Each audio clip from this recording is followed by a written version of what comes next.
Where the hell do newspapers come from?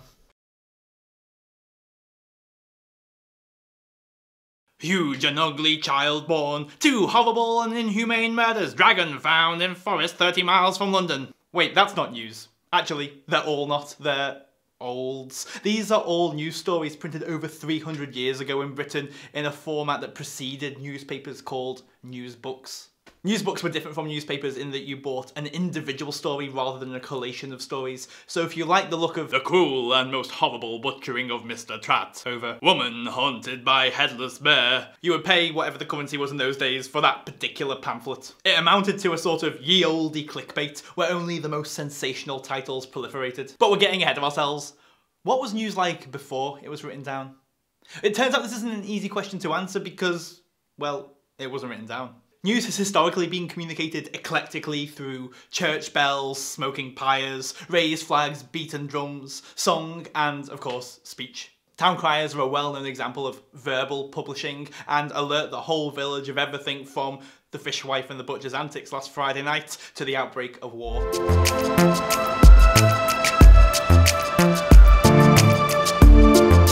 A member of the gentry, John Paston, wrote in 1471 of the London air being full of flying tails, when a walk down the high street or through the park could transform the city itself into a newspaper, albeit a newspaper that was constantly shifting and changing.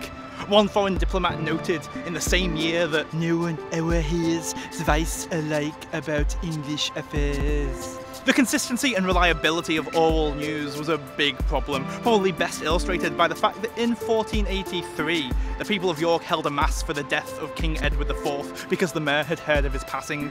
Only, he wasn't dead. At least, not yet. He did die 2 days later. I guess it's only polite.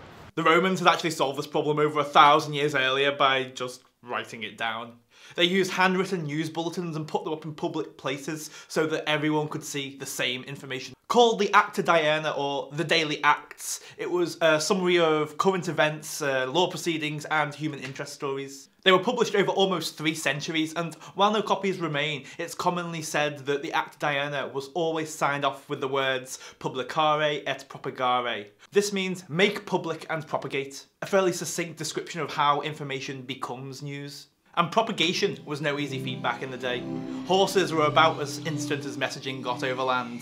But it was faster than you might think. A message could theoretically travel the width of the United States in just 10 days, meaning Londinium could have heard of Rome burning in under 5 days, and Louis XIV could have heard of the Taj Mahal's completion in less than 3 weeks. The early Chinese system is a brilliant example of reliable news spread far and wide. How? Well, the clue is in the word. Newspaper. Paper was invented in China by the 2nd century CE, and with it they invented block printing. This allowed the same piece of news to be copied onto many sheets, loaded off onto a number of horses in the capital, and distributed to the provinces down an elaborate system of roads and relays, resulting in what may be the first proper newspaper in the world. Dibao. You would hope this fact would put the phrase Chinese whispers to rest. While some news may have travelled fast, apparently ideas didn't. Paper and block printing took over millennia to reach Europe. Without getting too technical, Johann Gutenberg then made some minor developments to the process, resulting in the printing press that bears his name. The machine's efficiency unleashed an information explosion across Europe. By 1500, within 60 years of its invention, over 500,000 books had been produced. Now, everything should be in place to make modern newspapers. But it was still 100 years before the first English language newspaper was published in Amsterdam. It seems that while the technology was there to make public and propagate, there were powerful people who'd prefer it if certain information wasn't news. Remember the Roman Acta Diurna? Well, that actually remained a secret for centuries until Julius Caesar decided to make it public, only for subsequent emperors to go about censoring it.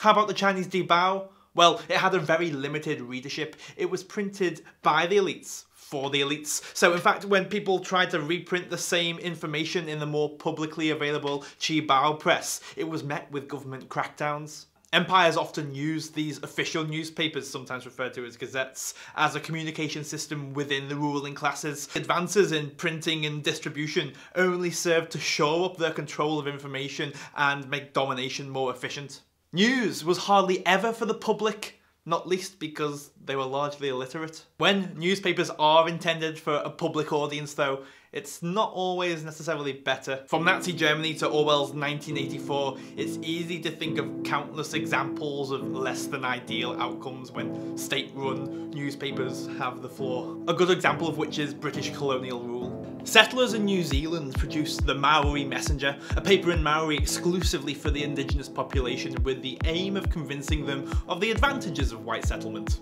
Take this educational item published in 1860. In former times, gross darkness pervaded the land. The Maori was a savage, superstitious, cruel, bloodthirsty. The Maori of the past was little better than the beast of the field. I feel it's worth noting at this point that in the mid-19th century, the Maori had a higher literacy rate, and I assume better sense of irony, than the Europeans on the island. They wisely retaliated by setting up their own newspapers. But state-controlled newspapers can be more subtle and simply neglect to mention an event has occurred.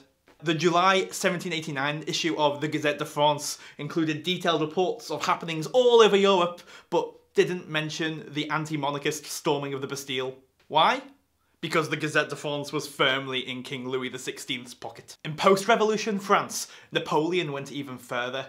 He closed down the majority of Paris's newspapers and bought a bunch for himself where he could big up his military exploits. This is one of the bulletins of the Great Army published in The Moniteur. The Emperor's words were like flame. Listening to him, the soldier forgot his fatigues and his privations and was impatient for the hour of combat to arrive. By the way, that wasn't a faithful journalist fawning over the Emperor. Napoleon wrote all the bulletins himself in third person. It's hard to believe everyone wasn't rolling their eyes at his flaming words. Our modern definition of news, as the dictionary describes it, is new information about a subject of some public interest that is shared with a portion of the public.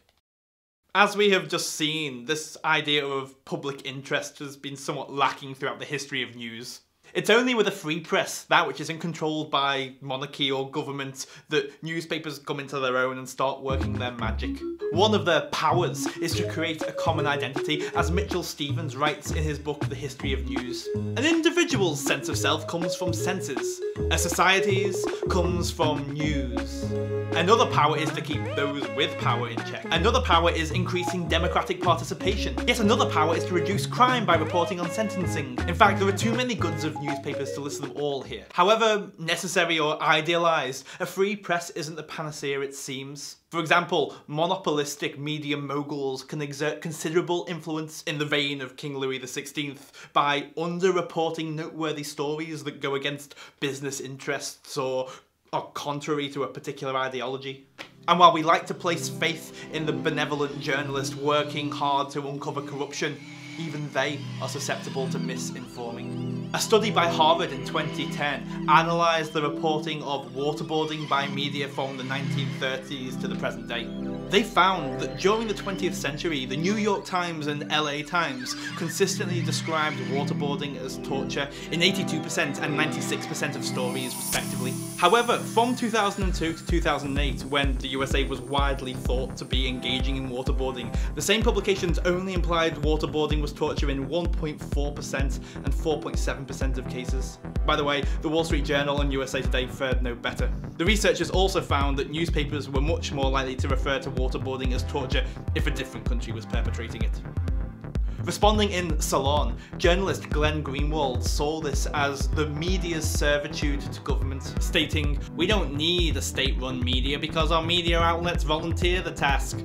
This study can be seen as evidence for Noam Chomsky's propaganda model, which looks at mass media as a morally bankrupt and profit-seeking industry, which results in an upholding of a status quo that is against the public interest. Personally, I don't think this is an argument against newspapers per se, it's just a reminder to read more critically. So if for much of history news has consisted of overt propaganda and covertly inflicting biases, why buy it? Well, here's a little story. Imagine having no access to any news. Your phone is stuck on airplane mode, the Wi-Fi is down, the TVs are unplugged. Is it such a big deal? In late July 1945, newspaper delivery workers for the 8 largest publishers in New York went on strike. For 2 weeks, during the final months of World War II and the first months of Truman's presidency, the news deserted the people of Manhattan, and it affected them in odd ways. I'm lost and nervous. I'm ashamed to admit it. It hurts me. It's like being in jail to not have a paper. I'm suffering. Seriously. I cannot sleep. I miss it so. Sociologist Bernard Berelson, hearing of the drought, set to work to determine what exactly people missed about the newspaper. He found that while nearly everyone he surveyed said it was important to read the newspaper, when probing further, he found only a third of respondents actually missed reading the serious coverage.